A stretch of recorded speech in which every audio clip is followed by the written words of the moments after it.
watching The 7 from WATE 6 on your side. Good evening, I'm Bo Williams, and welcome to The 7. Let's get a look at the Big 7 stories right now. And topping the list for us tonight, no question about it, the weather. The Tennessee Department of Transportation already preparing for more winter weather this week. TDOT spokesperson Mark Nagy tweeting this video of crews pre-treating the road along I-40 East in Knox County earlier this morning. Now, the agency has been treating roads all across the state today and is reminding drivers tonight to slow down or move over for those salt trucks. So what else should we keep in mind ahead of tomorrow's winter blast? Well, let's bring in meteorologist Victoria Cavalieri now from the Storm Center. Hey, Victoria. Hey, Bo, and we are closely watching this potent storm system for tomorrow, which is expected to bring us some light to moderate snowfall across the area. Today, though, it was a pleasant day. We're still pretty mild, coming in at 43 in Knoxville, 45 in Tellico Plains, sitting at 45 degrees in Oneida. Overnight tonight, low temperatures tumble into the 20s, low 20s for parts of the plateau, 21 in Jamestown, 29 in Knoxville, coming in at 30 tonight in Tellico Plains. We are going to be weather aware tonight and throughout the course of your Thursday, and ahead of this, the National Weather Service has gone ahead and issued several winter weather alerts. We're seeing the winter weather advisories posted for all the counties shaded in purple, as well as winter storm warnings along the Smokies for parts of the Northern Valley and southeast Kentucky. Now, those under the winter storm warning have the better opportunity to see some moderate snowfall accumulate tomorrow.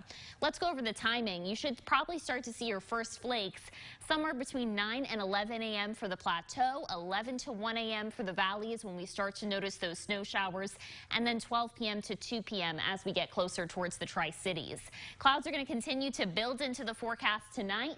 Then we're watching that chance for some snow showers to develop tomorrow morning over the plateau. I'm breaking down our snowfall totals coming up.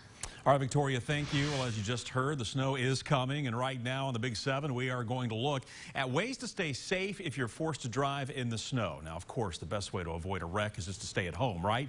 But we know that's not possible for everyone. That's why first responders are encouraging drivers to make a plan now before more snow falls here in East Tennessee. Property damage can often be avoided by checking off a few essentials before getting in the car. First of all, ask yourself, is your car winter weather ready? Do you have enough antifreeze, gas, or of course a big one, tread on the tires? Still, the biggest piece of advice to those who have to hit the road in hazardous weather is to just slow down. Drive defensive. If you normally do 55 or 60 on a lot of roads, or 45 and 50, you know, with snow on the ground, you need to at least do 10, 20 miles an hour less than what you would normally. Speed is a killer when it comes to snow and ice, because a lot of people don't realize that when you hit snow and ice, you don't slow down, you accelerate. But no matter how prepared you are, mistakes can happen. And it's why you should be equipped with things like a blanket and a phone charger just in case. We should also note you should avoid calling 911 unless there is an actual emergency. Calling over small things can tie up resources from others who may actually need help in a life-threatening situation. Next on the Big 7, thousands of people still without power across Sevier County. Now, while it's a lot, that's also an improvement from where things began Monday morning when more than 50% of customers were in the dark and cold. You know, crews have been hard at work for days now. The general manager of Sevier County Electric Services, Alan Robbins, tells us today there were nearly 200 linemen out across the county working, plus more than 60 tree trimmers. Now, Robbins is able to check the crew's progress from their operations room, but also took to the skies to check on them using a helicopter. He says it's a lot more than just his crews he's thankful for right now, but also the crews from across the region working to get as much power back up and running before storm number 2 rolls in. We've got crews that from Appalachian Electric Co-op over in Jefferson City, and then we've also got crews that are coming in from Robbinsville, North Carolina, additional line crews. We have 3 that that drove in last night from Atlanta. And that's only just some of them. He says having them will help with the next system as well as any additional outages that could come along. Next here in the Big 7, the cold weather is here, and keeping warm could have some serious impact on your wallet. As the temps drop, you know, we generally tend to just crank the heat. Well, today we talked with TVA about the power demand through the region in the coming days and what you can do to cut down on costs while still keeping the heat on. TVA tells us you can bring down the cost by turning down your thermostat as little as 1 degree. That will actually save you about 30% on your power bill. Also, open your window shades during the day to let the sun kind of warm up your home. And then, of course, be sure to close the shades at night. This will provide extra insulation. TVA also wants to remind us that no matter how cold it gets or how much power is needed, they are prepared to have everyone covered. It's never gotten too much for TVA's system. I think the all-time record winter power demand, at least the one that I'm most familiar with, was the polar vortex, which would have been around 2013, 2014. And that was a demand of about 33,500 megawatts or so. That's an incredible amount of power. But TVA supplied all of the power that was necessary during that period of time. Hobson adds that the demand for this week will be high, but nowhere near 33,000. He is confident in the ability of TVA and local power companies to handle the demand as the weather gets colder. Next in the Big 7, Knoxville Utilities Board looking to help people who struggle with the cost of heating their home. KUB kicked off its 2022 Project Help campaign today.